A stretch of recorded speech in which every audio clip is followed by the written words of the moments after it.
So let us now look at in detail on the assets which are not considered as capital asset. The first is stock in trade. Stock in trade capital asset नहीं consider किया जाता because stock in trade बेचने पर जो profit होता है that is taxable under the head profits and gains of business and profession. But क्या कोई ऐसा स्टॉक इन ट्रेड है जिसको कैपिटल एसेट मानते हैं? अगर अभी आपको ध्यान हो, मैंने आपको बताया था कि जो securities foreign portfolio investors own करते हैं उनको हम कैपिटल एसेट मानते हैं. कभी कभी क्या होता है, जो फॉरेन पोर्टफोलियो इन्वेस्टर है इसके लिए इसका बिजनेस क्या है, purchase and sale of securities. तो उसके लिए तो एक तरह से ये सिक्योरिटीज़ जो हैं वही स्टॉक इन ट्रेड हो गई, लेकिन हम उसको स्टॉक इन ट्रेड नहीं मानते. क्यों? क्योंकि एक स्पेसिफिक एक्सेप्शन है कि कैपिटल एसेट में इसको हम इंक्लूड करेंगे. So any stock in trade other than securities held by foreign portfolio investors, अगर ये सिक्योरिटीज़ ये ओन कर रहे हैं और इनके लिए ये स्टॉक इन ट्रेड भी क्लासीफाई हो जाता है, तभी भी वो कैपिटल एसेट कंसिडर किया जाएगा. और कंज्यूमेबल स्टोर्स, स्पेयर पार्ट वगैरह, raw material for manufacturing any article or commodity or things held for the purpose of, ये सब कब कैपिटल एसेट नहीं माने जाएंगे? When they are held for the purpose of business or profession of the assessee, they will not be considered as capital asset. अगर ये business के purpose के लिए नहीं है then they might be considered as capital asset. They should be held for the purpose of business or profession of the assessee. Personal effects. Personal effects, that is to say, movable property. Please mark the word movable property. Like I told you earlier, when we say personal effect, they have to have some personal engagement with the person. जैसे मान लीजिए अगर किसी की dresses हैं, a dress is a personal thing belonging to a person. So personal effect, that is to say a movable property. अगर वो immovable है तो वो personal effect नहीं होगा, right? Including मतलब ये सब तो included है, इसके अलावा कोई और movable property भी अगर होती है तो वो भी personal effect qualify कर सकती है. Wearing apparel, पहनने के कपड़े, फर्नीचर जैसे रेफ्रिजरेटर, टीवी,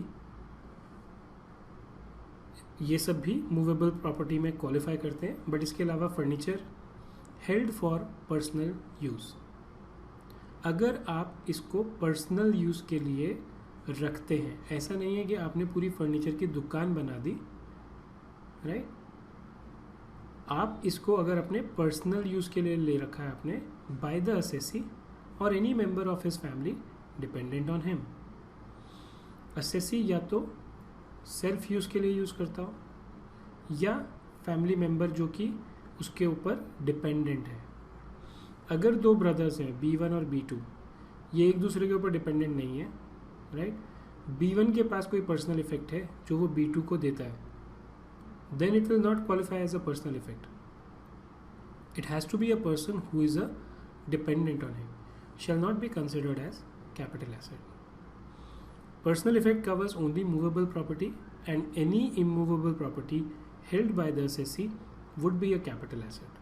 अगर आप रहने के लिए आपके पास अपना घर है, रेजिडेंशियल हाउस है, इससे ज़्यादा पर्सनल इफेक्ट कुछ नहीं हो सकता क्योंकि आप ये अपने डेली रहने के लिए यूज़ कर रहे हैं. लेकिन ये रेजिडेंशियल हाउस जो है वो इमूवेबल प्रॉपर्टी होता है, मूवेबल नहीं, इसलिए ये कैपिटल एसेट हो जाएगा. मतलब अगर आप रेजिडेंशियल हाउस भी बेचते हैं जिसमें आप रह रहे हैं, उसके ट्रांसफ़र पे जो गेन्स होंगे वो कैपिटल गेन्स में चार्जेबल होगा.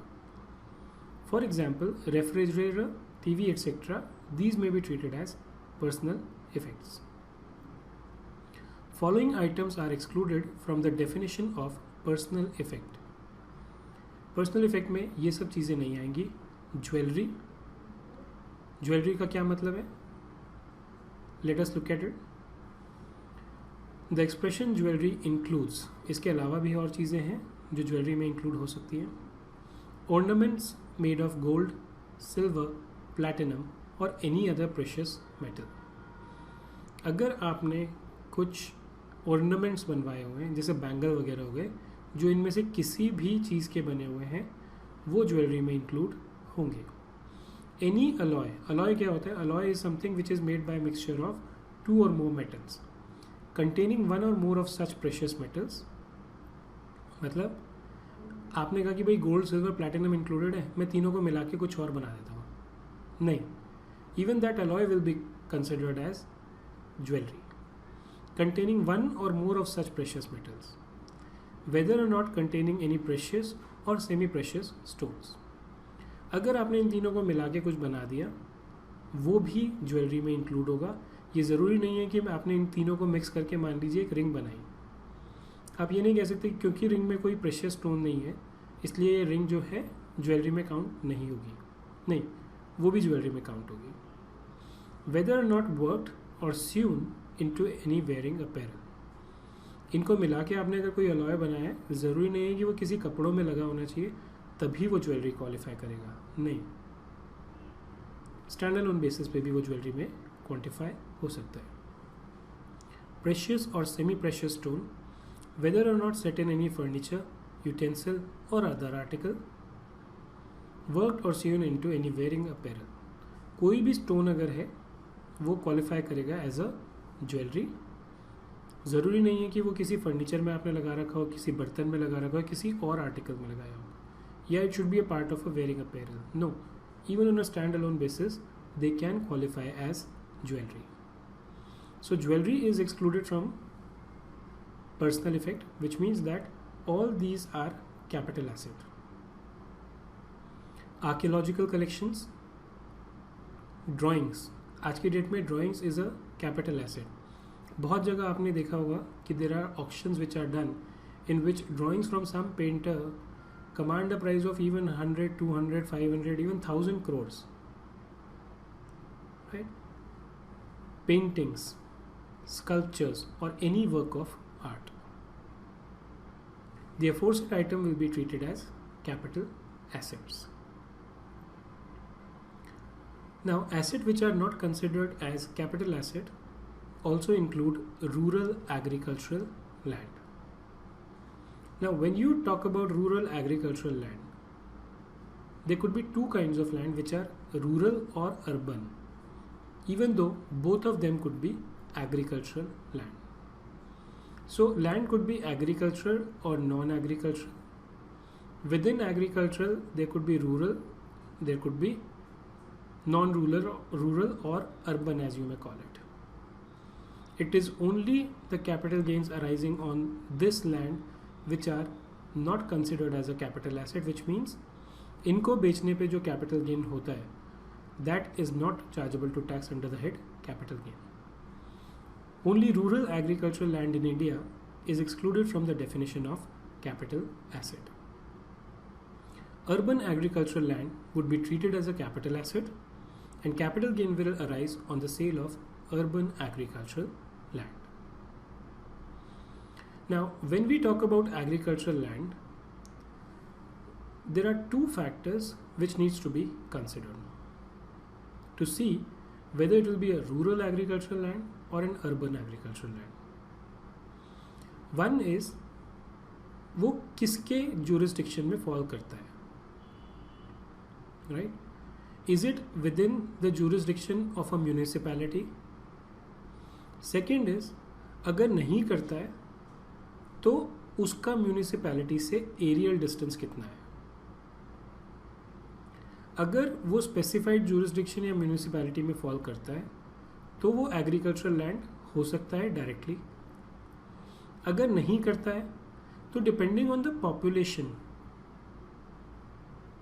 Of this jurisdiction or municipality and the aerial distance, it can qualify as a agricultural land.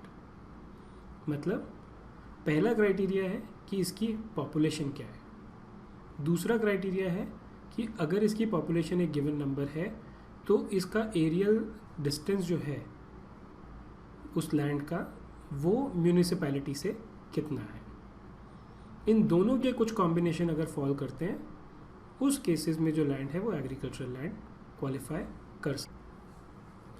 The following agricultural land being land situated with in specified urban limits would be urban agricultural land. यानी ये urban agricultural land qualify करेगा और जो भी capital gains इसको transfer करने पे arise होते हैं वो सेक्शन 45 में टैक्सेबल हो जाएंगे।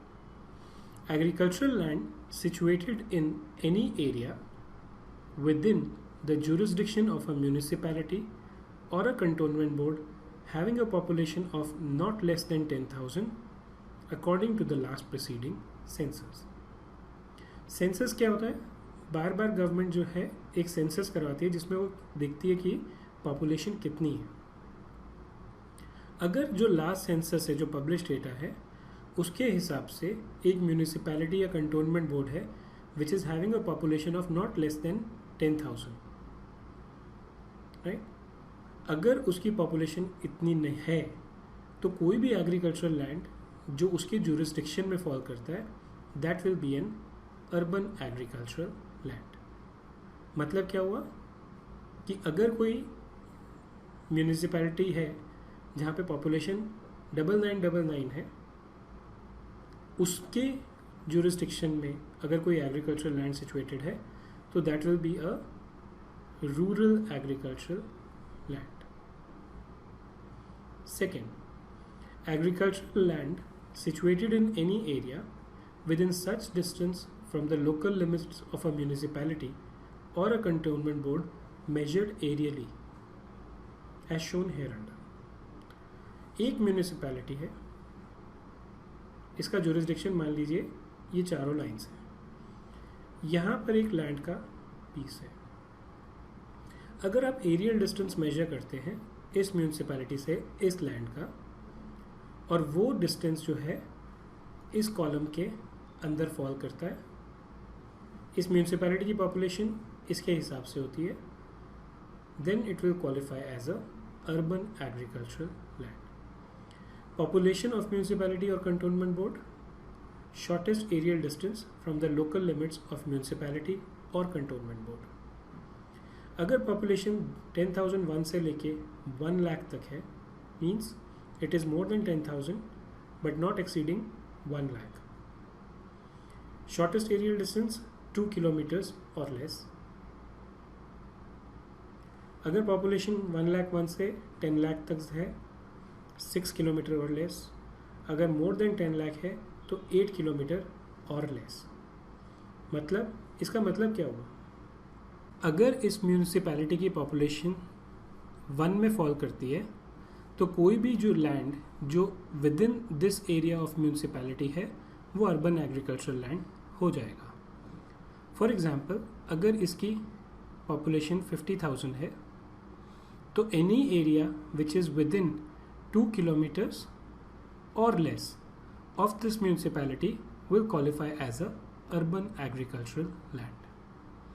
अगर इसकी पॉपुलेशन मान लीजिए 5 लाख है तो विद इन 6 किलोमीटर्स जो इसके एरिया होगा वो एग्रीकल्चरल लैंड जो होगा वो अर्बन एग्रीकल्चरल लैंड क्वालिफाई करेगा। मान लीजिए इसकी पॉपुलेशन 20 लाख है तो जो इसके 8 किलोमीटर तक का एरिया होगा that will qualify as a urban agricultural land.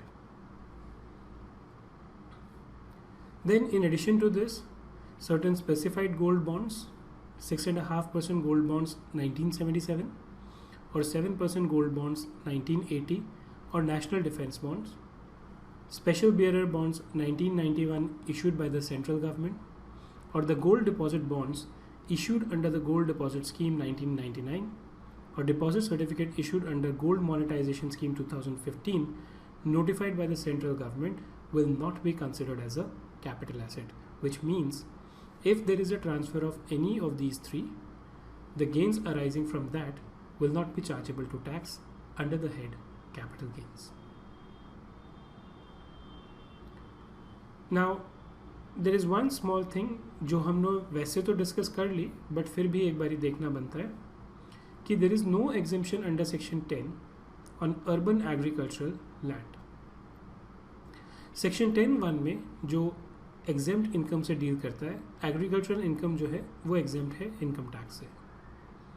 लेकिन जो एक्सप्लेनेशन 1 है सेक्शन 2 सबसेक्शन 1A की, जहाँ पे एग्रीकल्चरल इनकम डिफाइंड है, ये एग्जेम्प्ट है। इसकी डेफिनेशन इस सेक्शन में दी हुई है, लेकिन इस सेक्शन में जहाँ इसकी एग्रीकल्चरल इनकम की डेफिनेशन है वहाँ एक क्लैरिफिकेशन दिया हुआ है। क्या clarification?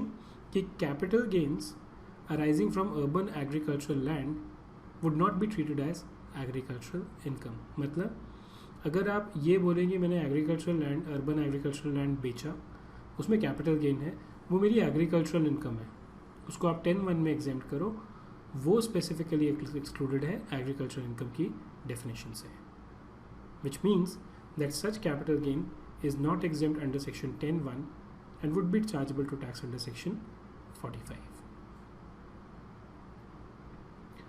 So here is a summary of what all qualifies as a capital asset, what all is exempt from the definition of capital asset. You can go through it. Let us move on to the next topic, because what we discussed earlier is something which has been captured in the 2 slides earlier. Short term and long term capital asset. जो भी capital asset होता है, एक बार ये आपने capital asset की definition लगा के ये क्वांटिफाई कर लिया कि भाई जो कैपिटल एसेट है ये शॉर्ट टर्म है या लॉन्ग टर्म है, राइट। नेक्स्ट क्वेश्चन हमारा ये आता है, अब शॉर्ट टर्म और लॉन्ग टर्म में फ़र्क क्या है? दोनों में कुछ पर्टिकुलर रीज़न है जिसकी वजह से ये क्वांटिफाई करना कि शॉर्ट टर्म है या लॉन्ग टर्म बहुत ज़रूरी हो जाता है। जहाँ तक बहुत शॉर्ट टर्म की है, इस पे जो टैक्स रेट होता है वो नॉर्मली हाई होता है। लॉन्ग टर्म में जो टैक्स रेट होता है वो लो होता है। शॉर्ट टर्म में आपको इंडेक्सेशन नहीं मिलता, लॉन्ग टर्म में इंडेक्सेशन मिलता है। इंडेक्सेशन का मतलब क्या हुआ? इंडेक्सेशन में गवर्नमेंट ये कहती है कि अगर आपने कोई चीज़ 100 रुपये की खरीदी थी, आज 5 साल बाद अगर आप इसी चीज़ को खरीदने जाएं तो इसका कॉस्ट मान लीजिए 150 का हो जाएगा। कैपिटल गेन आपका कैलकुलेट होता है sales minus cost of acquisition से। तो गवर्नमेंट ये कहती है कि अगर आप इसको लॉन्ग टर्म एसेट है तो हम आपको ये 5 साल में जितना ये नॉर्मली बढ़ जाता उतने का एडजस्टमेंट हम आपको कॉस्ट मिलेंगे। मतलब आपका कॉस्ट हम 100 के बजाय 150 ले लेंगे, 150 लेंगे, राइट। इससे फ़र्क क्या पड़ता है? मान लीजिए आपकी सेल कंसिडरेशन 200 की है, अगर कॉस्ट ऑफ एक्विजिशन 100 होता तो कैपिटल गेन कितना होगा? 100। सिर्फ इंडेक्सेशन करने से अगर ये कॉस्ट ऑफ एक्विजिशन 150 हो गया तो मेरा कैपिटल गेन 200 से 150 माइनस करने के बाद 50 रहेगा, राइट। इसके अलावा कुछ शॉर्ट टर्म कैपिटल गेन ऐसे होते हैं जो टैक्सेबल होते हैं, बट लॉन्ग टर्म अगर उसी सिक्योरिटी का या उसी चीज़ का हो तो वो एग्जेम्प्ट हो जाता है। अब जनरली शॉर्ट टर्म और लॉन्ग टर्म के लिए जो मेन क्राइटेरिया होता था वो 36 मंथ्स का होता था, but government over a period of time kept on changing this. और अभी अगर आप देखें तो कुछ एसेट ऐसे हैं जहाँ 36 मंथ्स का क्राइटेरिया है, कुछ में 24 मंथ का क्राइटेरिया है और कुछ में 12 मंथ का क्राइटेरिया है। यानी अगर आप इसको एसेट को 36 महीने रखते हैं तभी ये लॉन्ग टर्म कैपिटल गेन होगा, अगर कुछ एसेट है उनको 24 महीने रखते हैं तो लॉन्ग टर्म होगा, कुछ एसेट ऐसे हैं जिनको आप 12 महीने रखेंगे तो लॉन्ग टर्म हो जाएगा, और अगर लॉन्ग टर्म हो जाता तो फिर क्या होगा? ये सारे बेनिफिट्स आपको मिल जाएंगे। इसलिए ये जानना है कि whether a particular asset which you are selling is a short term और a long term is important. So let's look at the definition of short-term capital asset. This is given in section 2 subsection 42A, and it says that short-term capital asset is a capital asset held by an SSE for 36 months or less immediately preceding the date of its transfer. There are of course exceptions. मतलब अगर आप 36 महीने या उससे कम कोई asset own करते हैं, right, उस केस में वो asset short term capital asset हो जाएगा। इसका उल्टा क्या होगा? Long term capital asset. Capital asset held for more than 36 months immediately preceding the date of its transfer would be considered as a long term capital asset. 36 महीने या उससे कम short term, 36 महीने से ज़्यादा लॉन्ग टर्म। तो कोई भी asset जिसका स्पेसिफिक मेंशन नहीं है कि उसका पीरियड क्या है, वो इस कैटेगरी में फॉल करेगा. Now like I said, there are some exceptions to the 36 month rule, जिसमें 12 महीने भी अगर आप होल्ड करते हैं एसेट को तो भी वो लॉन्ग टर्म हो जाता है. Period of holding would be considered as 12 month instead of 36 months for the following asset to ascertain if they are short term. मतलब इन केसेस में 12 महीने या उससे कम में शॉर्ट टर्म, 12 महीने से ज़्यादा लॉन्ग टर्म. लिस्टेड शेयर्स, जो शेयर किसी स्टॉक एक्सचेंज पे लिस्टेड है इंडिया में. Other listed securities like listed debentures, bonds, government securities, derivative, etc. The V is missing here, derivative. Units of UTI, Unit Trust of India, चाहे वो listed हो या unlisted हो, ये important है. UTI के यूनिट जो है वो unlisted होंगे तो भी 12 महीने का ही पीरियड आपको कंसिडर करना है. Units of equity oriented mutual funds, again they could be listed or unlisted. Equity oriented mutual funds का मतलब क्या होता है?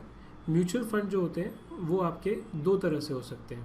दो क्या, एक्चुअली बहुत तरह के होते हैं, but principally it could be equity oriented, which means इनको जो पैसा मिलता है ये मेजरली इक्विटी में इन्वेस्ट करते हैं. या फिर डेट ओरिएंटेड, जो उन्हें पैसा मिलता है वो कंपनीज की डेट में लगा देते हैं. जो इक्विटी ओरिएंटेड होते हैं, मतलब ऐसा नहीं है कि 100% इन्वेस्ट करना है, देयर आर डिफाइंड परसेंटेजेस. सो जो इक्विटी ओरिएंटेड होता है, मतलब जिनको अपना पैसा मेनली इक्विटी में ही लगाते हैं, उस तरह के म्यूचुअल फंड के यूनिट जो है अगर आप बेचते हो तो वहाँ 12 महीने का पीरियड कंसिडर करते हैं to see whether it's a long term और अ शॉर्ट टर्म. डेट के केस में पीरियड डिफरेंट है, वो हम अभी देखेंगे. जीरो कूपन बॉन्ड्स, लिस्टेड और unlisted, we'll again see what these are. These asset would be considered as short term capital asset if they are held for 12 month और less immediately preceding the date of transfer. Now in case of debt oriented mutual funds, normal period of holding of 36 months will be considered. Right? वहाँ पर जो date oriented है उसमें 36 महीने के बाद ही long term capital gain trigger होगा. Period of holding will be considered as 24 months instead of 36 months for the following asset. पहले आपने 36 देखा, फिर आपने 12 देखा, अब 24 में कौन कौन फॉल करेगा? अनलिस्टेड इक्विटी शेयर्स, किसी भी फॉरेन कंपनी की अगर इंडिया में सब्सिडियरी है या और कोई कंपनी है जिसमें वो शेयर ओन करता है जो लिस्टेड नहीं है. जो लिस्टेड है वो 12 महीने, जो अनलिस्टेड है वो 24 महीने. Unlisted preference shares. Immovable property which is land और बिल्डिंग. लैंड और बिल्डिंग का पहले 36 मंथ्स कंसिडर होता था. असेसमेंट ईयर 2018-19 से ये 24 मंथ्स कर दिया गया. And these will be considered as short term if they are held for 24 month और less. If they are more than 24 months they will be considered as long term.